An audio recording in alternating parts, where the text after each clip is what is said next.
Минем исемем Олина, мин үзем Яршалыдан һәм Актаныш районы Пушы авылыннан. Мин шулай ике җирдән әйтәм гел. Мәскәүдә мин 5нче ел. Вот. Теге елны укуны бетердем, хәзер эшләргә калдым. Димәк, син шулай ике туган җиреңне әйтеп китәсең, димәк, синең өчен туган нигезләрең бик мөһимдер инде, һәм гаилә тарихы белән бәлкем кызыксынасыңдыр. Мин авылда үстем. 6 яшькә тикле без авылда яшәдек. Аннары миңа мәктәпкә керергә вакыт җиткәч, без шәһәргә күчтек. Bütün каникуллар минем авылда үтте, дәвәннәре бабалар янында. Шуңа авыл мине тәрбияләде минемчә. Шуңа ул миңа бик мөһим. Мин аны бик сагынам. Яршалы миңа бармы юкмы? Бер яктан әйткәндә, авылның табигате сагындыра, мөхите сагындыра. Анда күктә менә ничектер бигрәк һәм чистарак. Какие у вас ассоциации, впечатления с Новым годом? Что связывает? С Новым годом связывают запах мандаринов, елка, домашний уют, семейный очаг, когда все собираются родственниками и отмечают Новый год. А скажите, Новый год в Чебоксарах и Новый год в Москве – это разные Новые годы? Есть какие-то особенности, отличия, традиции? Я, к сожалению, не праздновал в Москве, потому что у меня все родственники в Чебоксарах, и каждый год мы отмечаем там, потому что я считаю, что Новый год – это семейный праздник. А как вы отмечаете Новый год? Мы собираемся у Бабая с всеми родственниками, вкусно едим, пьем чай, разговариваем. Я считаю, что это такой повод собраться еще раз с родственниками. Яршаллы, әтиәниләрем, апайым, сеңлем һәм кадерле дәвәнием, сезгә зур сәлам Мәскәүдән. Рәхмәт. Менә монда ничек итеп бу штаб турында белдең, еш киләсең монда һәм сиңа монда бу мөхит нәрсә бирә? Ни өчен бу мөхиткә килергә ашыгасың? 20нче елны минем 2нче курста безнең вузда бергә укыган бер егет фото төшкән иде, Instagramга куйган иде. Без сорап киттек дустым белән, кая йөрисең, нигә безне алмыйсың үзең белән дип инде. Вот как-то бергә йөреп шундый шуннан бирле.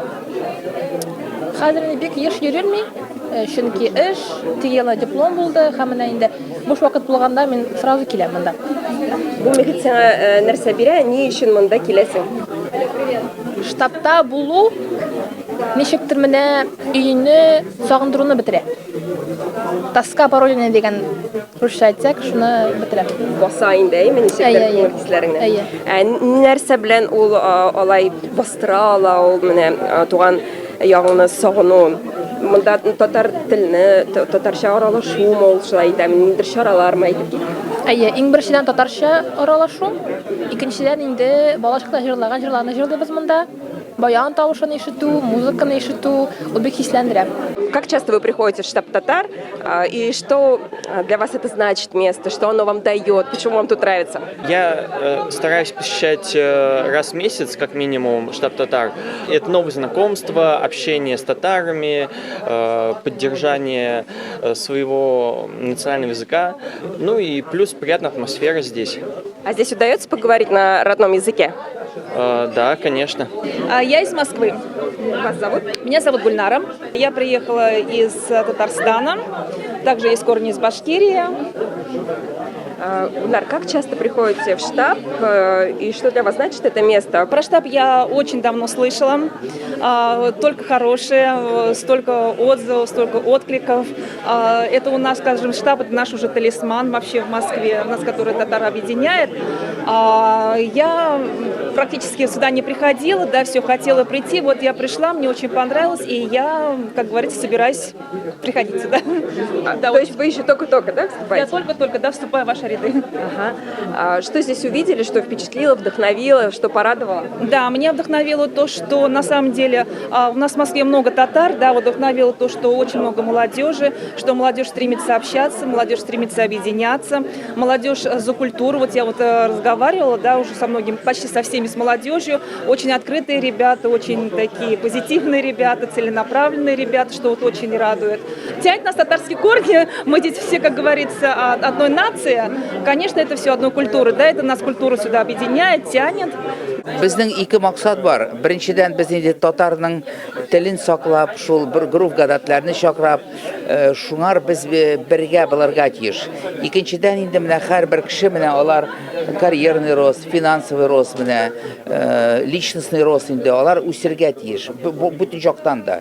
Менә бит татар дип, татар бара урамнан татар. Ул бит теге кыяфәттән түгел. Татар ул аның ишеннән, хисләре, аның уйлары, аның жүрүләре, тәртибе. Бүтән жактан да ул менә ул татар. И шул татар телен менә үзара сөйләшергә. Менә бүген алар үзара, менә бүген безнең 75 кеше монда. Шул 75 кешегә килде бүген әле 12 кеше активистлар Санкт-Петербургтан. Менә алар үзара хәзер сөйләшәләр, танышалар, аннан соң берсенә берсе булышалар. Әле берәр нинди мәхәббәт булып, гаилә дә булыр бүген, кем белә аны.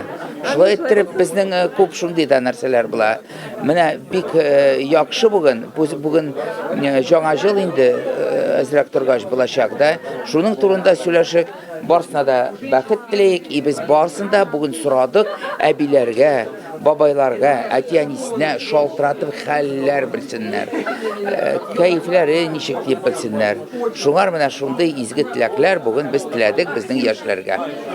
Аңлашыла. Димәк, бу очрашулар алар аралашуга гына түгел, димәк, кешенең ничектер үстерүенә дә ярдәм итәләр дип әйтергә һәм ниндидер үгет-нәсихәт биреп тә торучы шундый оештырулар бар. Шундый аралашу гына түгел, берсенә берсен карап, тырышып, менә шулай иттереп, менә тырышып, безнең бит татар милләт шундый, без бик хисле, безнең өметләр бик зур. Менә шуны турыда без бүген сөйләдек. Менә шуларның хисләре, өметләре бик зур булсын. Завышенные мечты урысча. Шулай иттереп инде шундый бүген теләкләр аларга барсына да әйттек. Сез безнең белән һәм яшьләр белән дә үзегезнең нидер максатларыгыз, алдан нидер теләкләрегез белән аралаш әйтә аласызмы? Миңа менә мин бик теләрем. Менә бар һәрбер кешенең бар иштәге рух, иштәге иман бар. Татарлык бар. Менә аларны ничек менә үстереп күтәрергә. Менә һәрберсенең рухын, иштәге татарлыгын, менә шундый татар буламын, татар сөйләшәмен, татарча уйлыйм, татарча өмет итәм дип шундый менә хисләрен, уйларын уятып, серләрен үскә күтәрергә менә миңа. Шундый теләкләр белән. Теләкләр. Сезнең яңа ел белән бәйле, кыш белән бәйле нидә ассоциациялар туа? Сезнең өчен яңа ел нәрсә? Жаңа ел ул жаңа фикерләр, жаңа дуслар, жаңа хисләр, жаңа зур өметләр. Шулай итеп шуңар без инде бәләкәй чактан ук шанабыз. Хәзер дә мин менә Кыш бабайга хәзер дә шанам. Миңа Кыш бабай килә, бүләкләр оп килә. И Кыш бабайдан мин сорайым.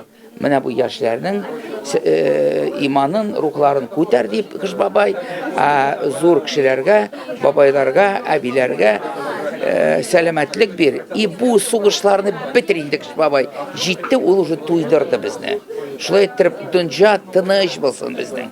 Һәм менә шундый матур теләкләр дә җиткерик барлык татарларга, Мәскәү татарларына, Питер татарларына, бөтен дөнья татарларына нинди теләкләр җиткерер идегез? Теләкләр без җиткерик. Әйтәгез, барыбыз бергә җыелып татар телен саклайык, үзара татарча сөйләшәйек, СМС татарча җибәрәйек и татарча уйлыйк. Киләсе көннәр турында ничек бу татар телен сакларга дип менә үзара сөйләшәйек. Всем здравствуйте, меня зовут Салим, мне 20 лет, я в Москве уже 3-й год. Сам я из Уфы, прожил очень много лет до старшей школы, затем переехал в Екатеринбург, отучился всю старшую школу там и теперь живу в Москве и учусь тут. Салим, расскажи, что дает для тебя эти встречи, почему хочется сюда прийти, почему важно сюда прийти? Я прихожу сюда, чтобы отдохнуть, пообщаться с интересными, замечательными людьми, увидеть своих друзей, товарищей, знакомых, просто отдохнуть, попить вкусного чая. Какие интересы поддерживаются здесь, в штабе, в клубах? Ну, для меня сугубо дружеские интересы. Поболтать и пообщаться, пошутить с моими людьми. И все. Всем желаю крепкого здоровья, исполнения всех заветных мечт, чтобы все шло как надо, реализации в трудовой, в творческой деятельности, чтобы люди замечательные вас только окружали и зарабатывали хорошо, много денег было. Ну, естественно, самое главное здоровье, да. А если вообще на будущее смотреть, да, чтобы мы объединялись, чтобы мы свои цели ставили, развивались, чтобы вообще развивали экономику, чтобы мы друг друга подтягивали, тоже свои корни не забывали и становились все сильнее, лучше, смелее, богаче. Я желаю всем в новом году добиться всего, чего вы хотите, достигнуть всех целей, чтобы все мечты сбылись. Самое главное, огромное здоровье и всем мира. Шыршы без сине. Сагынып көттек ел буе. Син дагын да матурлырак бизәлгәнсең бу юлы. Яна ел белән дуслар. С Новым годом, дуслар! Жаңа жыл белән. Кадерле дуслар, безнең каналга язылыгыз, баш бармакларыгызны куегыз һәм кыңгырауга басыгыз. Язылыгыз безгә.